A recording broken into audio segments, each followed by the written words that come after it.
प्यारे मोहतरम दोस्तों, हमारे चैनल से जुड़ने के लिए यूट्यूब पर फैज़ान गौसे आज़म सब्सक्राइब करें। अजीज़ान मिल्लत इस्लामिया और दूसरा इंसान जन्नत जिसका इंतजार कर रही है। मेरा नबी इरशाद फरमाता है किस्वतुल उरियान यानी नंगों को गरीबों को कपड़ा पहनाना। सुभान अल्लाह, जोर से बोलो यार सुभान अल्लाह, सुभान अल्लाह। अरे भाई सब नौजवान हो माशाअल्लाह, मौसम अच्छा है, अभी इतनी सर्दी नहीं है, आप हजरात मिलजुल के बैठे हुए हैं, सर्दी का भी मौसम नहीं है, ईमान की हरारत आपके खून में है। जोर से बोलो सुभान अल्लाह, सुभान अल्लाह। मेरा नबी इरशाद फरमाता है किस्वतुल उरियान यानी नंगों को कपड़ा पहनाना, गरीबों को कपड़ा पहनाना। मेरे नबी इरशाद फरमाते हैं कि जो किसी गरीब को कपड़ा पहनाता है, जो किसी गरीब को कपड़ा खरीद कर देता है, जो किसी गरीब को कंबल देता है, जो किसी गरीब को सर्दी के मौसम में लिहाफ देता है, मेरा अल्लाह उससे इतनी मोहब्बत करता है, इतनी मोहब्बत करता है। आका इरशाद फरमा रहे हैं ऐसा इंसान जो गरीबों की मदद करता हो, जब उसका इंतकाल होता है तो रब्बे कायनात उसे जन्नत में आला मकाम अता फरमाता। सुभान अल्लाह। नाराए तकबीर, नाराए रिसालत, मौलाना इकरामुल हक साहिब क़िबला।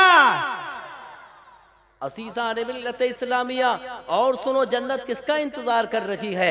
तो मुस्तफ़ा प्यारे इरशाद फरमाते हैं मुशबिउल जिआन यानी भूखों को खाना खिलाना, भूखों को खाना खिलाना। बरातराने इस्लाम, कोई इंसान अगर भूखा हो तुम्हारे दरवाजे पर आ जाए या कहीं रास्ते में मिल जाए, भूखा हो, उसको खाना खिलाओ। मेरा नबी इस अमल से बड़ा प्यार फरमाता है और मेरा खुदा अल्लाह रब्बुल आलमीन बड़ी मोहब्बत करता है ऐसे इंसान से कि जो गरीबों को खाना खिलाता है, भूखों को खाना खिलाता है।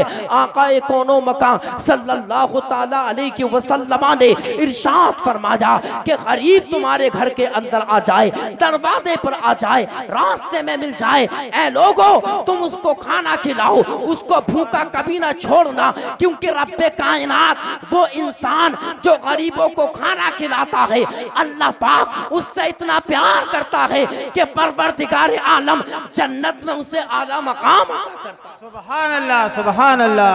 अल्हम्दुलिल्लाह। इस्लाम इसलिए ए मेरे अजीजों, बड़े अच्छे, बड़े उम्दा, बड़े अच्छे अंदाज में तंजीम फैज़ान गरीब नवाज का नाम रखा गया है, इस्म बा मुसम्मा है। और मेरे अजीजों, गरीबों से प्यार करो, गरीबों से मोहब्बत करो माशा अल्लाह। और ज़रा एक हदीस पाक में आपको और सुनाऊं, जहन में आ रही है। आकाए कोनो मकाम सल्लल्लाहु ताला अलैहि वसल्लम इरशाद फरमाते हैं गरीबों का मकाम देखो कि गरीबों से कैसे प्यार करना चाहिए, कभी भी गरीबों को हिकारत की नजर से ना देखना। अल्लाह अल्लाह, मेरा नबी इरशाद फरमाता है कि जब कोई गरीब बच्चा जब किसी मुसलमान के सामने आता है, मेरे नबी इरशाद फरमाते हैं कि कोई गरीब बच्चा हो या कोई यतीम बच्चा हो, जिस बच्चे का बाप भी इंतकाल कर चुका हो, जिस बच्चे की माँ भी इंतकाल कर चुकी हो, उसको यतीम कहा जाता है। मुस्तफा प्यारे इरशाद फरमाते हैं कि जब कोई गरीब बच्चा जब तुम्हारे सामने आए तो तुम प्यार से अपना हाथ उसके सर पर फेरो, उसके सर पर फेरो। अल्लाह अल्लाह, जो मुसलमान किसी गरीब बच्चे के सर पर जब अपना हाथ फेरता है, जानते हो अल्लाह पाक उस इंसान से कितना प्यार करता है।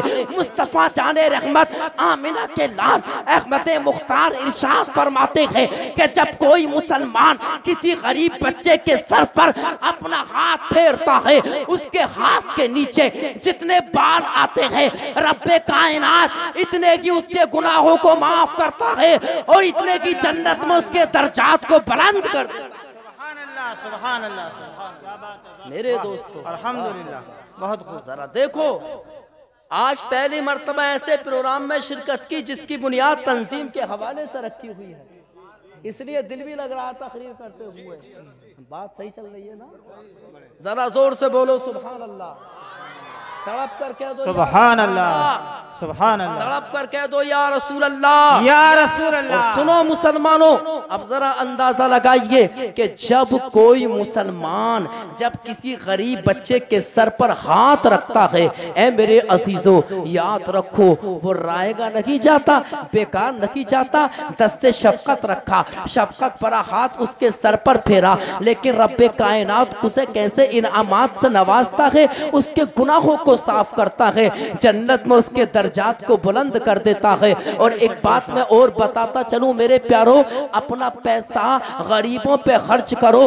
आका इरशाद फरमाते हैं, एक और हदीस में आता है, मेरे नबी ने इरशाद फरमाया कि जो पैसा गरीबों पे खर्च किया जाता है, अल्लाह रब्बुल आलमीन उस पैसे के सदक़े में रब्बे कायनात उस इंसान को, अगर वो मरीज होता है तो मर्ज से नजात अता फरमाता है, उसके माल में कभी नुकसान नहीं हो सकता, और अगर वो बीमार है तो अल्लाह उसे शिफा अता फरमाता है। बरातराने इस्लाम, बड़ी मखसूस तवज्जो का तलबगार हूँ। इस हदीस पाक की रोशनी में एक वाकया बड़ा मुख्तसर आप हजरात तक पहुँचाने की कोशिश कर रहा हूँ, तवज्जो चाहूँगा। बरातराने इस्लाम, जब मेरे नबी ने इरशाद फरमाया कि जब कोई मुसलमान अपना पैसा जब अल्लाह की राह में खर्च करता है, अगर वो बीमार होता है तो अल्लाह उसे बीमारी से शिफा अता करता है, अगर वो मालदार होता है तो उसके माल में कभी नुकसान नहीं होता, उसके माल को कोई चोरी नहीं कर सकता,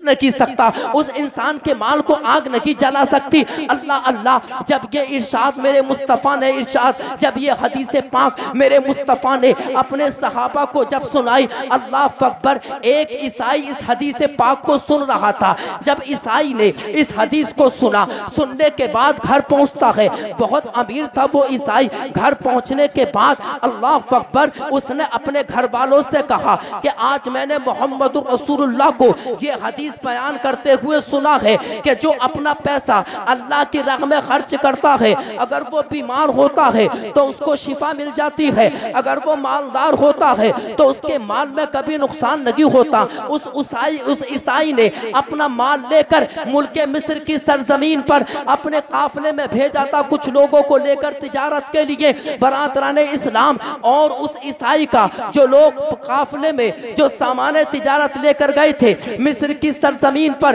तो मिस्र से वापस में आते हुए रास्ते बड़े पुरखतर थे, बहुत ज्यादा खतरनाक थे, लोग माल को लूट लिया करते थे, माल को चुरा लिया करते थे। उस ईसाई ने कहा कि अब मैं अपने माल की ज़कात अदा करता हूँ, मैं अपने माल में से कुछ पैसा खर्च करता हूँ, अगर मेरा माल चोरी हो गया, अगर मेरा माल रास्ते में अगर लूट लिया तो मैं मोहम्मद रसूलुल्लाह का सर कलम कर दूंगा, माज़अल्लाह मैं उनको कत्ल कर दूंगा। और अगर रास्ते में आते हुए अगर मेरा माल बच गया, मेरा माल ना लूटा गया, मेरे माल में कोई कमी वाक़ई ना हुई, तो उस ईसाई ने कहा था मैं इस्लाम को कबूल कर लूंगा, मोहम्मद रसूलुल्लाह का गुलाम बन जाऊंगा। अज़ीज़ान मिल्लत इस्लामिया, उसने इस कहने के बाद अपने माल से ज़कात को निकाला और राह खुदा में अपने पैसे को खर्च कर दिया। अल्लाह अकबर। कुछ दिनों के बाद एक काफिला आया, उस काफिले वाले ने बताया कि जिस काफिले में तुम्हारा माल था और तुमने अपने काफिले वालों में जो तुमने अपने आदमियों को अपना माल लेकर भेजा था, रास्ते में उस काफिले को डाकुओं ने लूट लिया है, तुम्हारा माल भी छीना गया, तुम्हारा माल भी छीना गया, माल को छीन लिया गया है। बरातराने इस्लाम, जब इतना ईसाई ने सुना कि मेरा माल लूट लिया गया, मेरे माल को छीन लिया गया, वो ईसाई उसका रंग जो है लाल पीला होने लगता है, चेहरे का जुग्राफिया बदल गया, जिस्म लर्जा पर अंदाम होता है, गुस्से से फटने लगा, अपनी तलवार को निकालता है और जाने का इरादा करता है। अज़्म मुसम्मम कर लिया कि माज़अल्लाह अब मैं मोहम्मद रसूलुल्लाह को कत्ल करूंगा। वो झूठ बोलते हैं, वो झूठे हैं, उनका मजहब झूठा है, उनका खुदा झूठा है। ईसाई ये कह रहा है, अल्लाह अकबर। अभी उसने अपने दरवाजे से अपने कदम को नहीं निकाला था कि उसी असना में उसके पास एक खत आ गया, एक कासिद एक खत लेकर आता है। उसने खत को पढ़कर देखा, खत में लिखा हुआ था, ए मेरे ईसाई सरदार तुझे मुबारक हो, मैं भी जिंदा हूँ, तेरा माल भी सलामत है। जिस काफिले को लूटा गया था मैं उस काफिले के अंदर नहीं था, बल्कि मैं काफिले वालों से पीछे पीछे चल रहा था। काफिले को लूट लिया गया है, उनके माल को लूट लिया गया, लेकिन मैं भी बच गया हूँ, तुम्हारा माल भी बच गया है और तुम्हारे माल में इस साल नुकसान नहीं हुआ है, बल्कि हर वक्त से ज्यादा इसमें फायदा हमको हासिल हुआ है। बरादरान इस्लाम, ईसाई जब इतना सुनता है दिल की दुनिया बदल गई, जिंदगी में इनकलाब पैदा आ गया।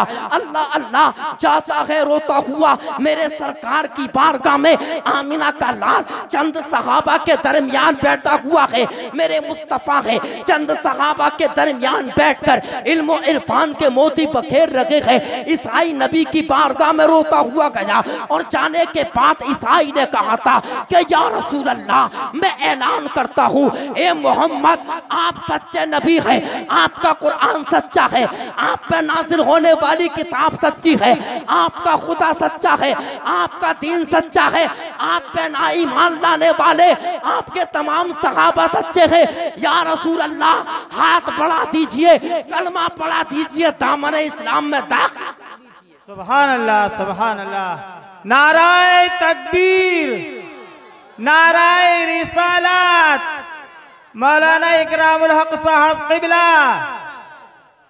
बरादरान इस्लाम, जोर से बोलो सुभान अल्लाह, तड़प कर कह दो या रसूल अल्लाह, या रसूल अल्लाह। मिल्लत इस्लामिया। तो सुनो मेरे प्यारो, जो इंसान अपना पैसा अल्लाह की राह में खर्च करता है, आपने अगर अपने पैसे को अंजुमन फैजाने गरीब नवाज के जो ये कारकुनिंदगान है, आपने अपना पैसा शाना बशाना होकर इनके साथ मिलकर गरीबों को दे दिया, आपने अल्लाह की राह में खर्च कर दिया, अल्लाह अकबर, अल्लाह को तुम पर प्यार आएगा, मेरे ख्वाजा की नजर करम होगी, तुम सबका बेड़ा पार हो जाएगा। सुभान अल्लाह, सुभान अल्लाह। इस्लामिया आज ऐसे तो लोग देखे बस्तियों के अंदर कि आई शादियां, गरीब की शादी की सही पीछे से लगाते हैं जोर कि आप तो डांस पार्टी मंगाइए, आप तो डीजे मंगाइए, हम हैं तो अपनी जानिब से खर्च करने वाले। अगर आज लड़का या दूल्हा या लड़की वाले मना करने लगे, अरे भाई हमारा इतना बजट नहीं है, तो जो महल्ले के लोग होते हैं वो पीछे से जोर लगा देते हैं, अमा आपके पास नहीं है तो हम हैं तो खर्च करने वाले। बरादरान इस्लाम, डीजो को मंगाया जा रहा है, बाजे को मंगाया जाता है बजाने के लिए, फाहिशा औरतें होती है। बरादरान इस्लाम, आपने देखा होगा कि फाहिशा औरतें हैं, नंगे बदन वाली, नंगे जिस्म वाली आती है, अल्लाह अल्लाह और बरसरे आम नाचती है। असीसान मिल्लत इस्लामिया, अब जरा गौर करने का मकाम यह है कि नाजायज तरीके से पैसा आज मुसलमान नाइक खुदा में तो खर्च नहीं करता, बल्कि नाजायज जगहों पर अपना पैसा खर्च कर रहा है, रंडियों पे पैसे को बरसा रहा है। शराब और शबाब की महफिल गर्म होती है, जब तक इस तरह की महफिलों के अंदर जब तक शराब नहीं होती, आज मुसलमान को मजा नहीं आता। असीसान मिल्लत इस्लामिया, हमने पूछा, ए नादान, आखिरकार तूने रंडियों को क्यों बुलाया, तूने आखिरकार अपनी जायज कमाई को इनके ऊपर खर्च क्यों कर दिया, तूने रंडियों को बुलाकर अपना पैसा खर्च क्यों किया, तूने बाजे को मंगाया, बाजे वालों पर अपने पैसे को खर्च कर दिया, तूने डीजे को बचाया, डीजे पर तूने अपना पैसा खर्च कर दिया। तो नादान जवाब देता है, ख्वाब गफलत में डूबा हुआ है, जवाब दे रहा है कि अगर मैं अपने बेटे की शादी में अगर मैं गाने ना बजाता मुझको इज्जत नहीं मिलती, अगर मैं अपने बेटे की शादी में रंडियों को ना बुलाता मुझको इज्जत नहीं मिलती। अरे नादान, तू ये क्या कह रहा है? याद रख, मुसलमान को इज्जत ताकत से नहीं मिलती है, मुसलमान को इज्जत गाना बजाने से नहीं मिलती, मुसलमान को इज्जत डीजे बजाने से